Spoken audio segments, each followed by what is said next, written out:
Hello guys, and welcome to another Black Desert video. Today I just felt like recording something just to give myself a reason to make videos constantly, and since I don't have any data prepared for a proper guide, today I'm going to be discussing for the first time about the Black Desert Patch Notes. And yes, I know this is pretty much Rinku's content, but hey, maybe he doesn't mind it. So let's get started. The patch notes begin with "Greetings adventurer" and then they go on and on about Mystic launch. Obviously we were expecting this, so yes, we got the Mystic, and also the client size was reduced to 27 gigabytes. So for those of us who actually do use SSDs to run the game, this is very good news because it means we can store more useless stuff on our main hard drive. Moving on from that, we have events and system. The first one is to level up your Mystic, which is pretty much the same event as we got when Striker was released, where you have to level up your Mystic to level 45 or even 55 if you want to spend extra time to get some little rewards. It's not exactly something amazing, but if you want to make yourself a new alt or just want to try out the class, then you're going to at least get something extra for the time you spend killing those low level monsters and getting subpar profits. The second event about Mystic Seals pretty much goes with the first one. So again, just like the Striker release, this time you got Mystic Seals, which you can obtain by fishing, gathering or grinding. And you can exchange these seals in most of the main cities to get blackstones before the event ends.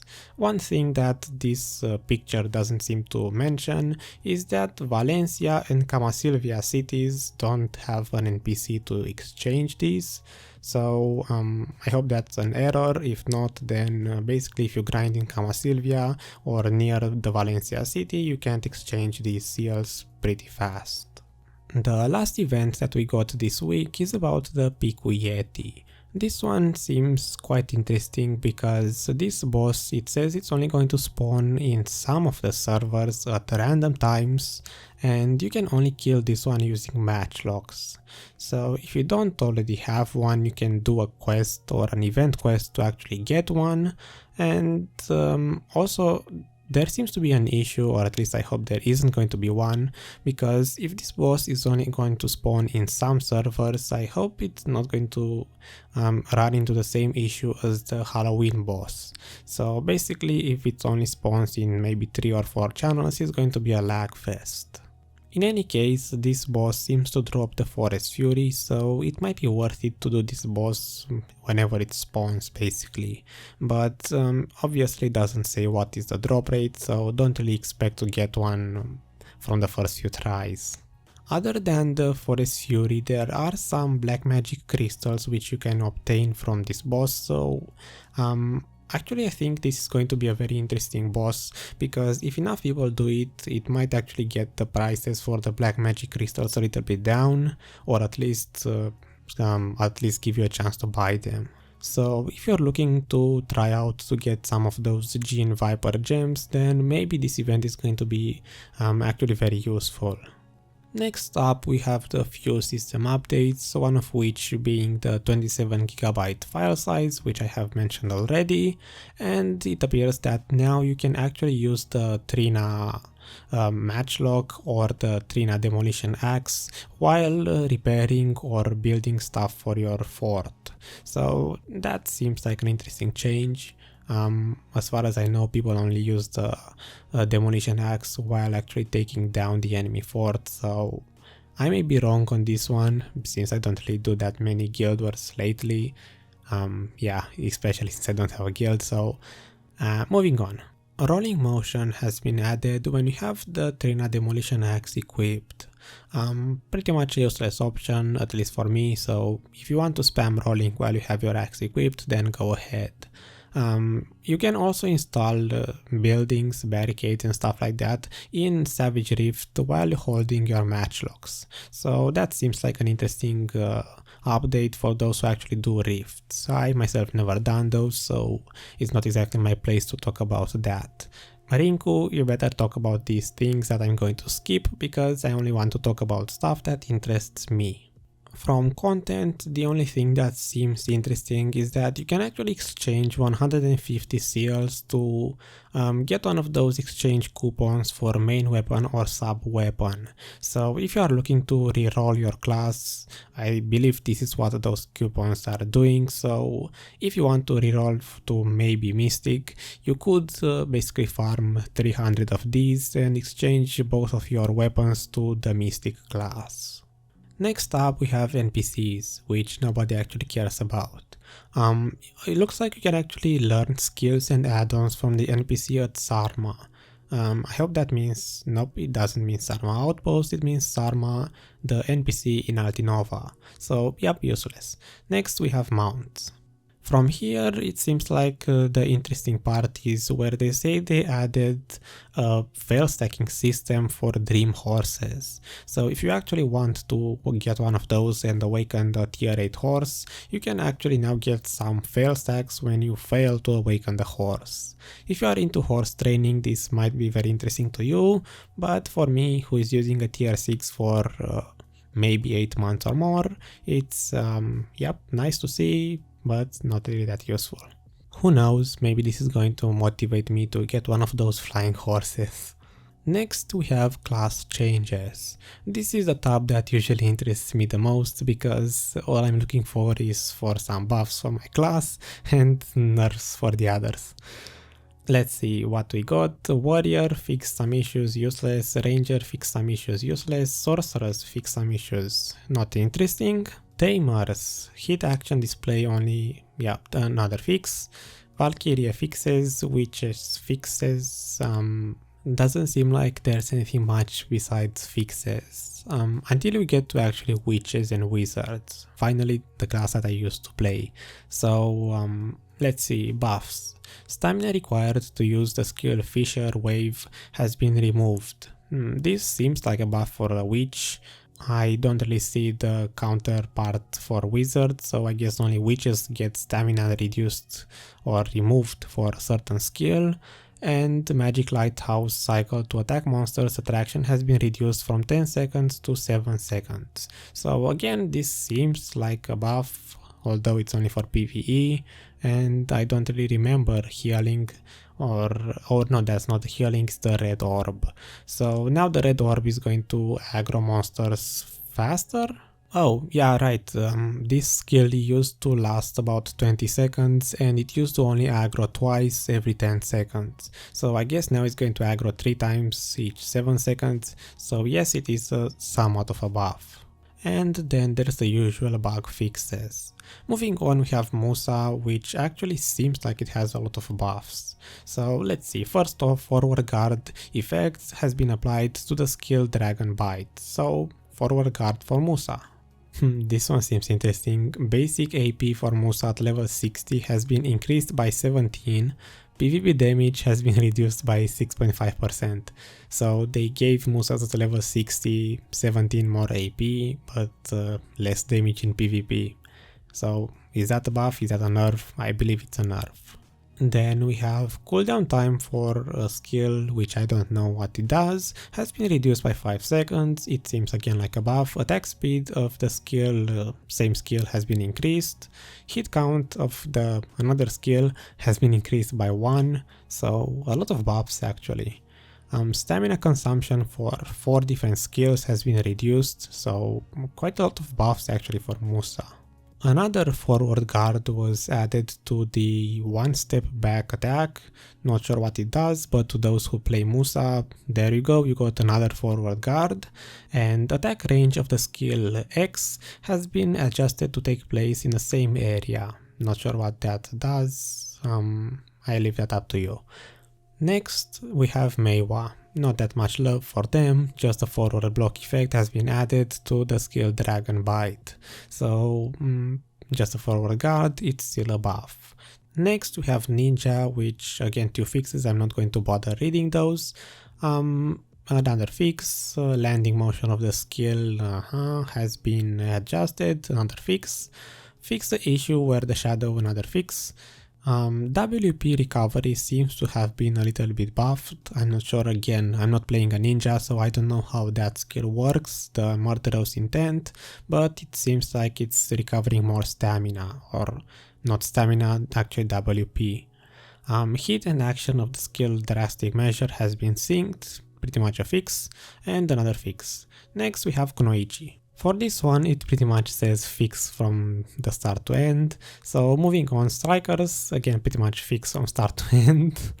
The skill Twisted Collision can now be instantly used anytime in guard brace stance. No idea what that means, but it seems like a buff. Or not a buff, just another fix. I'm doing such a great job explaining the patch notes because I'm reading a lot of stuff, I have no idea what it does. Item changes, something that I can finally understand. To improve the descriptions of main weapon and sub weapon, excluding Kutum, item stats for extra damage against monsters have been added. That's nice, but I believe it's just the description, so it doesn't really buff anything. So now we can finally see the monster damage for all weapons, I suppose. Wasn't this already a feature? I will have to actually check that in game to see exactly what it means. I may be missing something, you probably already got the point, but I didn't, since I believe there was already details about monster damage displayed on all weapons. Then we have some more description changes for the hunter clothes and trainer's clothes, where it basically says that you can get mount experience, horse catch rate bonus by 15% and mount skill experience bonus for the trainer's clothes. And for hunter clothes you actually seem to get fall damage, so if you want to fall off a cliff, better equip those hunter clothes. Next, let's actually skip some of these boring things to leave Rinku something to talk about. Pearl Shop. Again, I'm not going to be reading those, pretty much nothing useful. Monster changes. A new boss, Piku, was blah blah blah. I already talked about that. Piku appears in the northern plain of Serendia in front of Alejandro Farm. Useful information. The monster balance in Balenos, Serendia and Calfian regions has been reworked, finally something that seems useful. So it appears that they all get a lot less HP, 90% is a lot to reduce, but they also get some quite high DP values. So for example, those that get 50 or 60 DP bonus, I'm quite interested if you actually get any benefits from this patch, because you're pretty much going to go into these low level areas with about the same attack power as you used to. So if they have more DP but less HP, isn't it basically the same thing? You should be able to easily recognize the difference in your attacks against these monsters. So I suppose I have to level up my Mystic to see if there is any difference. Recommended attack power for the following monsters in Calfian has been set. This is interesting, let's see if it actually works. Nope, for me it still displays level required but not attack power required. It might be because I changed my font, but in any case, it seems like a useful change. For those who are low level, and actually are low level, you actually know what attack power you need to level in these places. Although, to be honest, you're going to level to level 60 pretty fast, so I'm not sure if you actually wanted to see the attack power values. But in any case, it's a nice change. It pretty much gives players a reason to get that exact amount of attack power if they are in fact new players, because for most of us we are going to have maybe 150 attack power when we level new classes. So moving on. The following monsters in Valencia and Camasilvia will now drop trace items.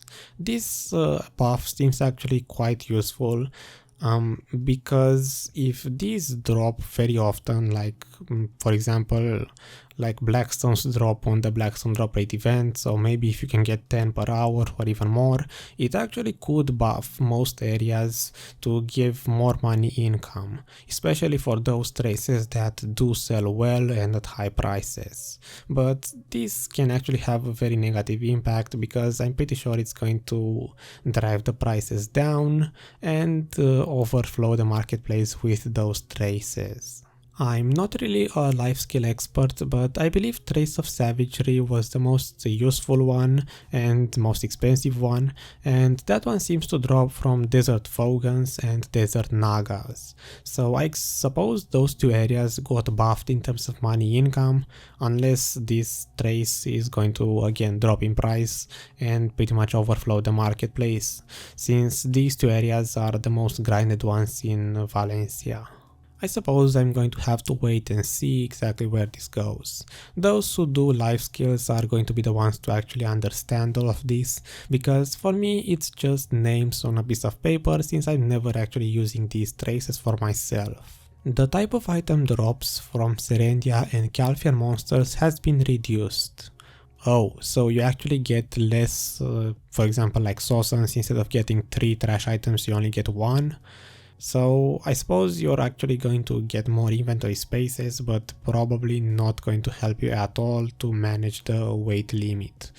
Still, it's only for Serendia and Calfian, which are low level areas. It would actually be very nice to see one of these buffs for Sosans, which is one of those areas where you really cannot stay for very long because you cannot overstack all of those trash items. So if you are interested to grind these low level areas, you now get only 1 trash item. Next we have some more boring details which I'm going to leave Rinku to talk about. Some stuff about Manshaum totems. So Manshaum totem and HP of Manshaum charm have been reduced by 50%. I suppose the Manshaum area is getting somewhat of a buff, even though those are just buildings. The difficulty of some spirit quest has been reduced by 97%. I have no idea why, but I don't know what that boss is or that quest, but if it is reduced by 97% in attack power, I suppose that boss is just a piñata now. Seems like there's a lot of stuff that I don't know about. In any case, seems like we have 2 more fixes. Monsters for interrupting teleporting. Not that useful. Quest and knowledge, this is an entire section that I'm going to leave for Rinku. Interface changes from here. The first useful thing that I see is the gradation has been added to HP bar above characters. So I suppose you're going to see a little bit easier how much HP you're dealing or how much damage you're dealing. So that's going to be interesting to see in action at least. I remember back in the days when I made the Kutum test, I was actually using a ruler to measure the HP bar. So it should be a useful update if I ever make another one of those videos. Fix the issue, a lot of fixes. Next tab, resolve the issues. Yeah, even more fixes, and we are about done. I hope I left enough for Rinku to actually have something to talk about. This certainly has been entertaining for me at least to record, and this week seems to have quite some buffs or just differences in the game. I mean, we did get all of those traces for the Valencia and Camasilia areas, so it could result in better money income values. We also got some AP DP changes, actually HP and DP changes for Serendia and Balenos. We got Striker, we got some interesting events, and of course if you are the type to spam grinding a lot, then at least you're going to get those Mystic Seals. With that, I hope you enjoyed this video and maybe you want to see more of these types, unless Rinku actually gets angry at me for making this video in the first place. So thanks for watching and I hope to see you guys next time. PS, if I'm going to ever make another one of these videos, I promise to actually make it shorter.